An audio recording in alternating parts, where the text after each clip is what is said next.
What's up, peeps? Today, I've got an Elgato Stream Deck. So this is the Elgato Stream Deck. I'm not a streamer, and I was watching one of my favorite shows, VidLift. Shout out to y'all. They do video reviews, help you out with the content creation and everything.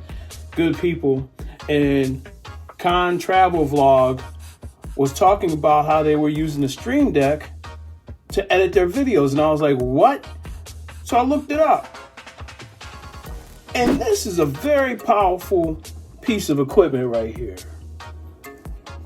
And I'm going to show you all how to set it up and how I use it. And I don't stream. I have it hooked into my MacBook Air. It has a USB cable. I've got the newer one, so BC. It has this case. You can lay it flat or put it inside the case. The case has got like little magnet things in there, so it helps keep it sturdy. On the bottom of it, it's got this sticky so it doesn't slide around. So the USB hooks right into your computer, whatever you're using. So let's start with the interface first. It has these buttons that have screens behind them, and the screens are customizable. As you can see, I've loaded up a couple of my different icons.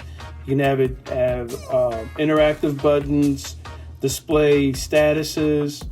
So I have the time and the date here. This is a quick button to a folder, applications, and I'm going to show you all these different things, how it sets it up. So I can hit the button here for LumaFusion when I'm getting ready to edit.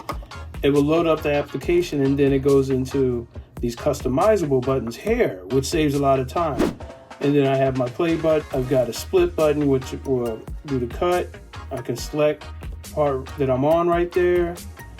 I can also go back 5 seconds, and if I just keep my hand on it, it keeps going back.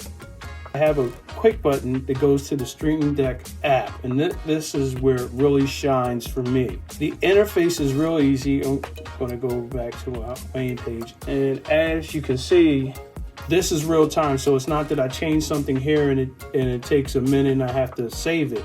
It is real time. So if I want to move this folder to here, this access to the folder, I drag it and it instantly moves it right there. I want to move it back, moves it back right there.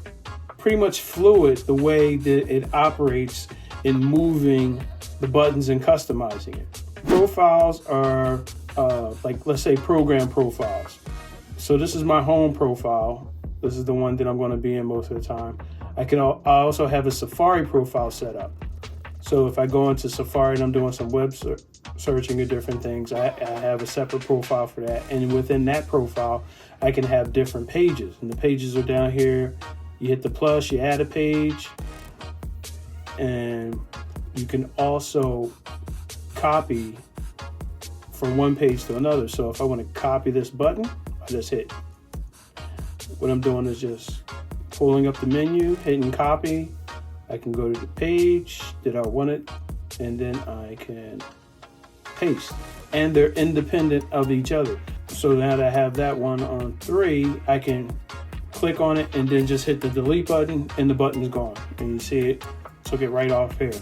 So I don't have to look at this and look at the screen. I can set up my buttons just like that. Let's go back to the home one, and I'll show you how I set up this main one and how I've been using it. So we're going to create a new profile, and we'll click on this home button up here, go to profiles, and I'm going to say new profile. Okay, that's the new profile. It's just called profile 1. Now I can go into edit profile, and within there, rename it, or I can duplicate it, or I can export. So I can literally export this to someone else. So I'm going to rename this one, and we're just going to call it demo. All right, so now we have a demo profile right up there. I can assign a certain application, and it says Stream Deck will automatically switch to the profile. So I can set this up for one of these applications. I can also make it the default one. So when I turn on my computer, it would automatically go to this profile. So we have a blank canvas. Every time we start a blank canvas, it always has this welcome screen. Just highlight it, delete it. Now we've got a blank canvas. All the buttons are open. So let's take a look at how to start populating these buttons. You go over to the right here, and this is where you get all your actions for the buttons. If you hit the 3 dots over at the top right, that is where you access the different buttons. So you can turn, if you know you're not going to use certain buttons, you can actually turn them off. I haven't used the multi-action switch, so I turned that off, but it's as easy as clicking it on or off. And that just saves space and helps me to focus, once again, making it intuitive. I don't have 20 buttons and I'm only using 5 buttons or 5 options that I'm going to use in this menu. And I can do that for all the different buttons. Now, all these don't come installed on it in the program when you download it. One of the things they added this year is the Stream Deck Store. Up here at the top right, there's a plus button. You hit that, and that takes you into the Stream Deck Store. Now the store is going to act on our storefront. Let's say they highlight some of the programs, like your Apple Store, your Play Store. They're going to highlight a couple of different apps and different things you can download. Left-hand side, you got your plugins. The plugins are basically the meat and potato of the Stream Deck. These are different things that have been set up for the Stream Deck. It's as easy as you find something, and everything in here is free. I haven't found anything I had to pay for yet. So there's everything from Twitch Studio. You can check the temperature, your CPU. There's a clock, and all these different things you can just download and use. And these are the plugins. They have it listed by categories also. So you have audio, developer tools, engagement, finance, general, monitoring, whole bunch of different ones on the side here. Even one for video. You can control all kinds of different things just by using these different buttons. Next, you have icons. Under icons, these are how you want your buttons to look. So you can customize it. There's like artistic ones that kind of have a little glow to them. There's ones that look like games. They're bright. And you got all these different buttons just to customize and make it look how you want it to look. You can also download icons or create your own icons. It's real easy. Next section. Now this is a plus a lot of people weren't talking about.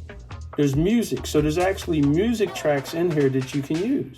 Not too bad. It gives you the beats per minute, how long this song is going to play. And then in addition to music, you also have the sound effects. And you just download that free. So this is the App Store. So as you want different buttons, you can go into the App Store, look in Discovery, see what's new, what's hot, what they're talking about. That's been really helpful as far as finding different buttons. You can have a button to switch profiles. So if I drag that button here, once you drag a button over, you can title it, and then it's going to say next profile, or I can select what profile I want this button to be. Let's say I want that button to be my custom home button. All right, so every time I press this button, it's going to take the home screen profile that you saw when I first turned it on. Next, how do I change this icon here? You got 2 different ways. You got, for everything on here, you have more than one way to customize. I can hit this plus button here, which brings up the Stream Deck icon library. And here's a little trick I found out. On the pad, if I spread my fingers apart, it's going to magnify it, and then I can zoom in. So we'll use that one for now. I don't need to hit enter, it's automatically saved. So when I press this button, there's my home. So all of a sudden, all these buttons are making it faster for me to just go. That's the Elgato Stream Deck. Do I like it? Yes. A lot of potential. Still getting to learn it, but I would definitely suggest it to anybody that's looking at saving time.